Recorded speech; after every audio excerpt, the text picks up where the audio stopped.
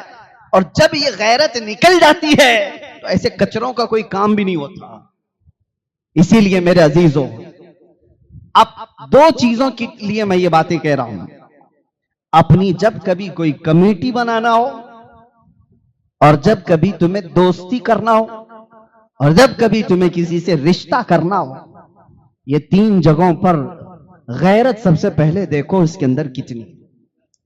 بے غیرت آدمی اگر تمہاری کمیٹیوں میں بیٹھے گا تو سب کو منافق بنا کر رکھے گا، نہ وہ تمہارا کوئی فیصلہ لے پائے گا۔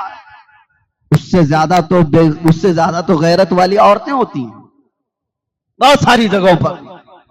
آپ کو پتا ہے جب بے غیرت آدمی کو آپ اپنا سردار بنا لے یا دوست بنا لے تو اس کی بیماری کا اثر تمہارے اندر بھی آتا ہے۔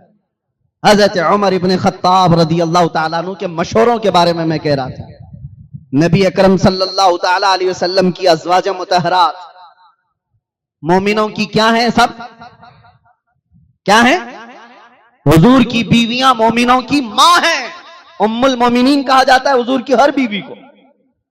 پہلے وہ صحابہ اکرام حضور کے گھروں پر جاتے تھے تو حضور کی بیویاں کوئی سامان لینا ہے دینا ہے آمنے سامنے ہو جاتی تھی، یہ معاملہ تو نارمل تھا۔ لیکن حضرت عمر کو یہ پسند نہیں تھا۔ حضرت عمر ابن خطاب رضی اللہ تعالیٰ حضور کی بارگاہ میں آ کر یوں کہتے ہیں کہ یا رسول اللہ صلی اللہ علیہ وسلم، آپ کی ازواج مطہرات، ان کے سامنے صحابہ آ جاتے ہیں، یہ مجھے اچھا نہیں لگتا۔ صحابہ دنیا کے سب سے اچھے لوگ ہیں جن کی نگاہیں خطا نہیں کریں گی، اور خطا کریں بھی تو کس کے ساتھ؟ وہ تو امت کی مائیں ہیں۔ ماں کے پاس تو بچہ جا ہی سکتا ہے۔ ساری دلیلیں ایک طرف لیکن غیرت عمر ایک طرف۔ حضرت عمر کی غیرت میرے نبی کی بیویاں ہیں، عام نہیں ہیں۔ تو یہ حضرت عمر نے آ کر مشورتاً حضور کی بارگاہ میں عرض کیا۔ اسی رات کو جبرائیل امین آیت لے کر نازل ہو گئے، یا نساء النبی لستن کاحد من النساء، اے نبی کی بیویوں تم عام عورتوں کی طرح نہیں ہو، عام عورتوں کی طرح نہیں ہو۔ پھر اللہ نے حکم نازل فرما دیا، اے لوگو وَإِذَا سَأَلْتُمُوهُنَّ مَتَاعًا فَاسْأَلُوهُنَّ مِنْ وَرَاءِ حِجَابٍ، جب تمہیں کسی بات کا سوال کرنا ہے نبی کی بیویوں سے یا کچھ مانگنا ہے تو آج کے بعد پردے کے پیچھے کھڑے ہو کر کے مانگو۔ یہ غیرت عمر ہے، عمر ابن خطاب رضی اللہ تعالیٰ عنہ کی غیرت نے وہ چیز، حضور پاک صلی اللہ تعالیٰ علیہ وسلم نے ایک خواب دیکھ کر کے یہ بھی تو فرمایا تھا کہ میں نے دیکھا کہ عمر ابن خطاب رضی اللہ تعالیٰ عنہ کے متعلق کہ ان کا جبہ زمین تک لگا ہوا تھا، تو حضرت عمر نے پوچھا کہ یہ اس خواب کی تعبیر کیا ہے؟ نبی پاک صلی اللہ علیہ وسلم نے فرمایا عمر یہ تمہاری غیرت کی تعبیر ہے، غیرت کی تعبیر ہے۔ اب حقیقی بات کی طرف آ جاتا ہوں۔ بیوی کو ٹچ کرنے پر غیرت آ جاتی ہے، بیدار ہو جاتا ہے آدمی۔ ماں کو اگر گالی دے دے تو غیرت آ جاتی ہے۔ آپ خاموش رہیں گے کہ آپ کی ماں کو گالی دے دے؟ خاموش رہو گے؟ تمہاری بیٹیاں یا تمہاری بہنوں کو کوئی چھیڑ چھاڑ کرے تو خاموش رہو گے؟ جو ری ایکشن ہوگا کر ہی ڈالو گے آپ، پتہ ہے۔ سامنے والے سے کہو گے کہ غلطی سے ہو گئی ہے تو ٹھیک ہے، لیکن دوبارہ کرے گا تو دانت توڑ دوں گا، انگلی موڑ دوں گا، کچھ تو آپ ری ایکشن تو کرو گے۔ ری ایکٹ کرتا ہے آدمی۔ یہ سب تمہاری غیرت کا 10واں حصہ بھی نہیں ہے۔ عورتوں کے بارے میں جو غیرت مند ہوتا ہے 10واں حصہ بھی نہیں غیرت کا۔ انسان کی اصلی غیرت اس وقت دیکھی جاتی ہے جب اس کے نبی کی شان میں کوئی بات کرے، اور اگر وہ خاموش رہا تو وہ بے غیرت ہے، وہ ذلیل ہے، اس کے اندر نفاق بھرا ہوا ہے۔ نبی اکرم صلی اللہ تعالی علیہ وسلم کے متعلق غیرت اگر سب سے زیادہ میں نے محسوس کیا وہ عمر ابن خطاب کی بارگاہ، وہ ہلکی چیز بھی نہیں برداشت کرتے تھے، نہیں برداشت کرتے۔ آپ نے سنا ہوگا ایک مسلمان اور یہودی کے جھگڑے کے بارے میں، زمین کا جھگڑا تھا۔ حضور پاک صلی اللہ علیہ وسلم نے فیصلہ سنا دیا تھا، یہودی کے حق میں زمین تھی، لیکن وہ مسلمان جو نام کا تھا ماننے سے انکار کر دیا اور کہا نہیں یہ فیصلہ صحیح نہیں ہوا ہے۔ کہا کہاں فیصلہ کرائیں گے؟ عمر ابن خطاب کے پاس۔ ان کے فیصلے مشہور تھے، عدالت مشہور تھی۔ حضرت عمر کے پاس آنے کے بعد یہودی نے پہلے ہی سے کہہ دیا کہ یہ ہمارا میٹر زمین کا پہلے رسول اللہ کے پاس گیا تھا۔ وہ یہودی حضور کو ماننے والا تو نہیں، یہودی تھا۔ حضرت عمر چونک کے کہا کہ پھر وہاں سے نہیں ہوا؟ کہا انہوں نے تو فیصلہ میرے حق میں سنایا، لیکن یہ تمہارا مسلمان بھائی مانتا نہیں ہے، کہا یہ تم سے کرائے گا۔ پھر حضرت عمر نے تلوار اٹھائی اور اس کی گردن مار دی۔ میرے عزیزو یہ سننے کے لیے تو آسان ہے، عمر ابن خطاب عام آدمی نہیں ہے، ان کا عمل شریعت بننے والا ہے، ان کا عمل قیامت تک کے لیے لوگوں کی تقلید کا سبب بننے والا ہے۔ ہر اٹھے بیٹھے کچھ کام کر نہیں سکتے تھے، لیکن گردن تمہاری دی۔ اب مدینے میں مشہور ہوا عمر ابن خطاب نے ایک مسلمان کو مارا تھا، تو وہ مسلمان دکھنے میں نام، حضور کے پاس آنا جانا، نمازیں پڑھنا۔ اب ایک طرف حضرت عمر ہیں اور ایک طرف وہ قتل کیا ہوا، اس کی طرف سے لوگ بھی کہہ رہے ہیں کہ عمر نے بہت بڑا کام کر دیا، بہت، کہ یہ جذبے میں آ کر کے کسی کی گردن مار دیا۔ یہودی اور مسلمان کی جب بات ہو تو ایک مسلمان کا کیسے قتل؟ حضرت عمر کو بلایا گیا حضور کے پاس، اور حضور پاک صلی اللہ علیہ وسلم نے پوچھا عمر تم نے ایک مسلمان کی گردن ماری؟ اب جواب سنو۔ حضرت عمر نے کہا یا رسول اللہ میں اس کو مسلمان مانتا ہی نہیں تھا، نہیں میں نے کسی مسلمان کی گردن نہیں ماری۔ تو حضور نے فرمایا تم کو کیسے پتا وہ مسلمان تھا کہ نہیں تھا؟ اب یہ بڑی چیز ہے، کسی کے بارے میں کوئی کہہ نہیں سکتا، کیسے کہے گا؟ آپ کو میں بتاؤں، کافر بھی ثابت نظر آتا ہے، مسلمان بھی نظر آتا ہے، منافق نہیں نظر آتا۔ منافق دل کے اندر چھپا ہوا ہے، بغض ہے، عداوت ہے، سب ہے، اس کی پیشانی پہ لکھا ہوا تو نہیں ہے۔ اب آج کے زمانے میں کسی کو منافق نہیں کہہ سکتے، یہ بھی مسئلہ سن لیں آپ، کسی کو منافق ڈائریکٹ، ہاں علامات نفاق ہے اس کے اندر، یہ کہہ سکتے ہیں، نفاق کی چیزیں اس کے اندر ہے۔ منافق کہنا یہ غیب کی بات ہے، اور آج کون اس طرح غیب کی خبر دے گا؟ دل کے اندر چھپی ہوئی چیز۔ اب حضرت عمر نے جب یہ کہا میں اس کو مسلمان مانتا ہی نہیں، حضور نے فرمایا کیسے کیسے نہیں مانتے؟ دلیل تو کچھ نہیں تھی، نہ وہ مرے ہوئے کی پیشانی پر لکھا ہوا تھا کہ ہذا منافق، کہیں کچھ لکھا ہوا نہیں تھا۔ حضرت عمر نے کہا یا رسول اللہ جب وہ آپ کے فیصلے کو نہیں مانا تو؟ یہ تو حضرت عمر کی بات چل رہی ہے میرے عزیزو، حضور بھی جرح کر رہے ہیں، یہ آرگیومنٹ ہو رہا ہے۔ رسول پاک صلی اللہ علیہ وسلم نے فرمایا عمر کیا تم اپنی طرف سے اپنی رائے سے یہ قائم کر لو گے کہ کون مسلمان ہے کون منافق ہے؟